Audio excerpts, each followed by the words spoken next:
La matinale de Radio Classique avec David Abiker. Et Christian Macarian à 7h43 pour l'Écho du Monde. Bonjour Christian. Bonjour David. Après la divulgation du plan de Donald Trump, les Ukrainiens sont consternés par l'ampleur de la capitulation que l'administration américaine veut leur imposer. Que contient ce document et quelle est sa portée géopolitique ? Donald Trump a beau affirmer que son plan en 28 points pour mettre fin aux hostilités en Ukraine est susceptible d'être revu. C'est un document accablant qui nous a été donné de lire avant d'en découvrir la version finale, actuellement en discussion à Genève. Passons d'entrée sur le fait que ce plan n'a pas été soumis aux pays européens et que nous en avons eu connaissance grâce à une fuite de sources ukrainiennes. Retenons surtout qu'il fait à ce point la part belle aux prétentions russes qu'on ne peut parler que d'une trahison, en tout cas à ce stade.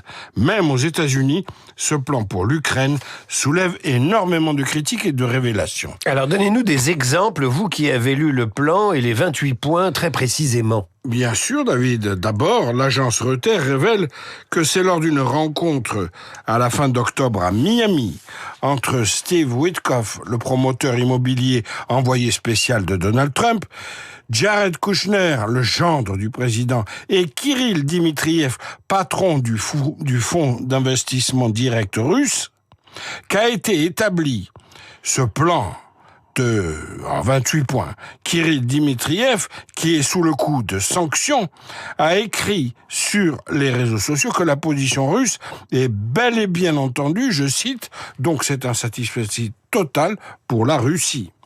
Ensuite, 3 sénateurs, un républicain, un démocrate, un indépendant, affirment que le secrétaire d'État Marco Rubio leur a dit que le document ne correspondait pas à la position officielle des États-Unis, mais qu'il était simplement une liste de souhaits russes, je cite, comme point de départ des discussions. Alors que faut-il retenir de ce plan ? Dites-nous l'essentiel. Alors, la lecture des 28 points est renversante, même si on considère que ce n'est qu'une base de négociation.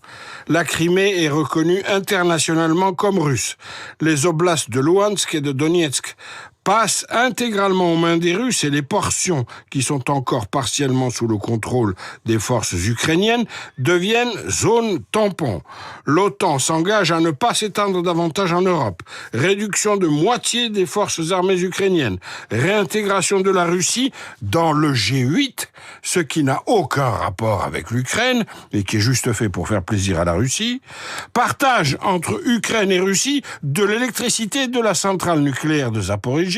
Renoncement à toutes les poursuites contre les crimes de guerre commis.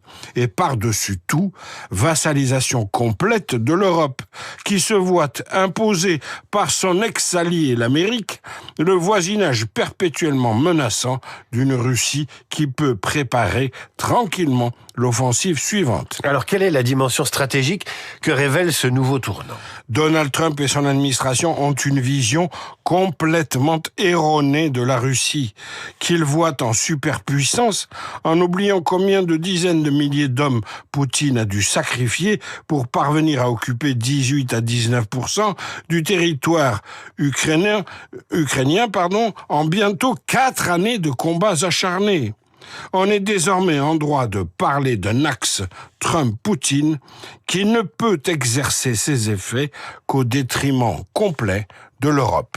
Christian Macarian pour l'Écho du Monde. À demain Christian, et je vous rappelle que notre invité à 8h15 sera l'ancien ambassadeur de France à Washington, Gérard Haraud. Il publie Leçons de diplomatie, la France face au changement du monde. C'est paru chez Talendier et on poursuivra évidemment cette conversation autour du plan de paix américain. À suivre, la Convention citoyenne sur les temps de l'enfant plaide pour une réforme d'ampleur des rythmes scolaires, de quoi inspirer à Marc Bourreau un journal imprévisible consacré au sommeil de nos tout-petits mais également de nos ados. Radio Classique.